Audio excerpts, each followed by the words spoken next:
Rising to 90 metres at its peak, it's also the highest. But in 1843, hidden from view just beyond the buildings of Canary Wharf, a Thames crossing opened that was 23 metres below the river's surface. We are now sitting in the grand entrance hall to the 8th wonder of the world.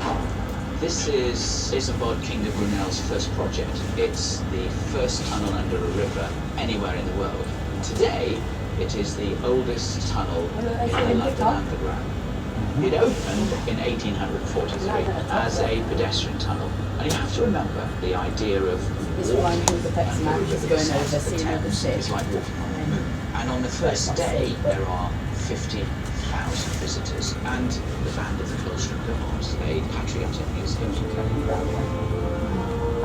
In its day, this was the world's most successful visitor attraction.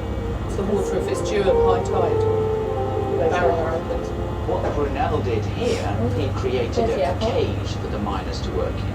This is the worst job in the world. They are showered in sewage, but they only work 2-hour shifts. They collapse after 2 hours, and they're carried out, and they're replaced by men who are still breathing. That's pretty much what they do even today. This principle has simply been automated. Brunel had miners, whereas Crossrail have tunnel boring machines. Brunel had bricklayers. Crossrail has precast concrete sections. This is the birthplace of the tube.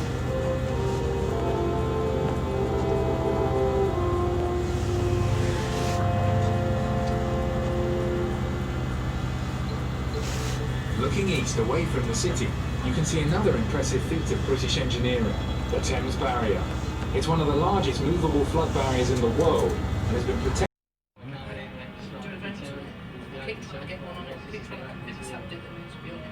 Whereas he's played a very important part in the war, because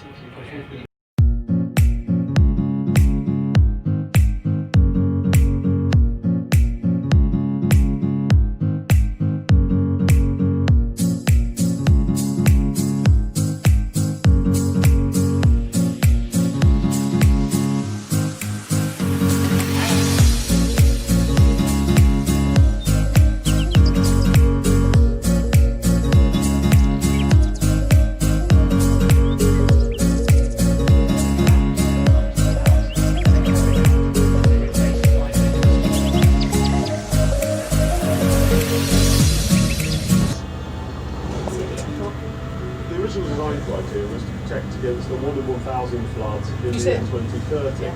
So they used the data they had available and they projected that into the future. They built extra safety margins in, and it looks like we'll be okay until 2070.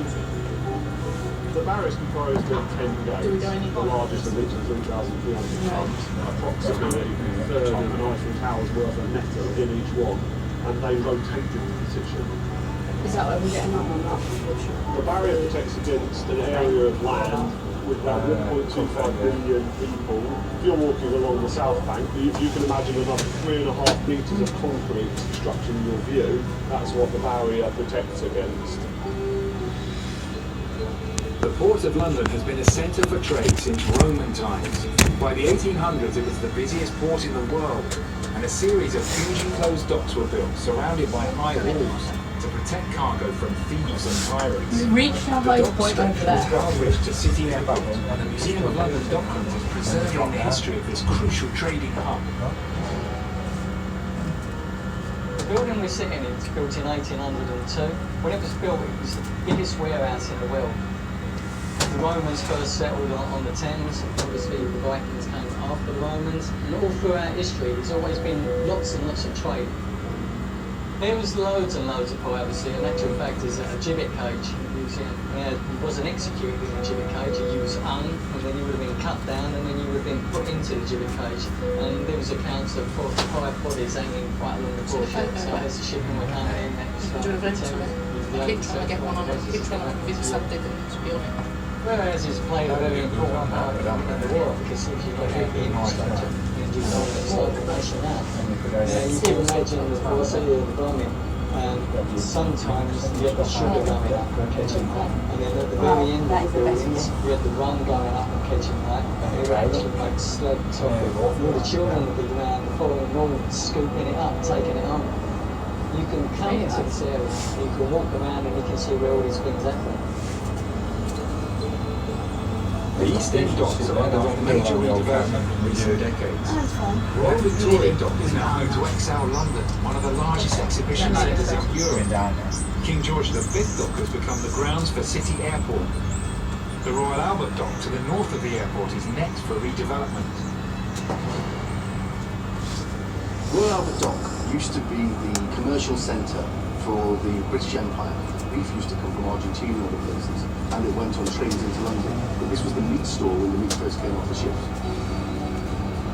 If this is going to be an Asian business port, companies from Asia will be able to set up their headquarters and trade into Europe.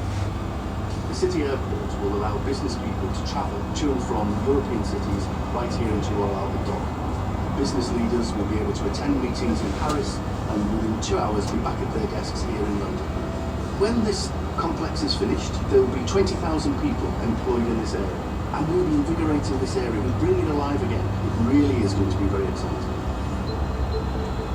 Down below, That's the the River DLR Lee station flows there. into the Thames on its northern bank, Just down the road rising there. near Luton more than 30 I miles thought we away. were going to go from that The way. lower River Lee Valley has a rich history of engineering innovation, with more industrial achievements for a small geographical size than anywhere else in the world. The history of this area, of course, has been about entrepreneurs and innovators. It was a group of entrepreneurs who built the Royal Docks. The Lower Lee Valley is where Michael Faraday did his electrical experiments. And just across the way here is where Brunel built the biggest ship in the world, the Great Eastern. And this place, of course, for 150 years, drove the economy of this country. Beach, kind of.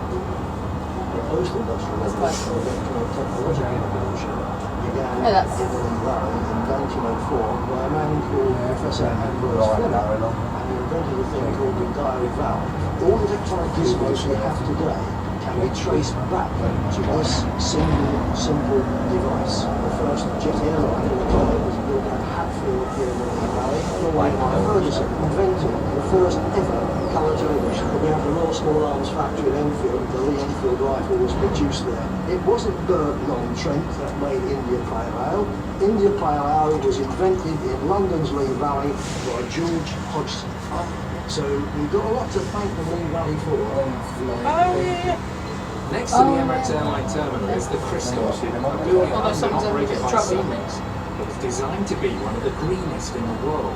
The Crystal showcases sustainable development and contains the world's largest permanent exhibition of its kind. The world can't be that cold. We are in one of the most sustainable buildings in the world. It demonstrates innovative technologies to do with generating energy by solar and ground source heat pumps, even where the water of the toilets is being recycled. Structure there. This exhibition showcases existing technologies and innovation, and also it stimulates discovery. It tries to make people imagine how their city might look by the middle of this century.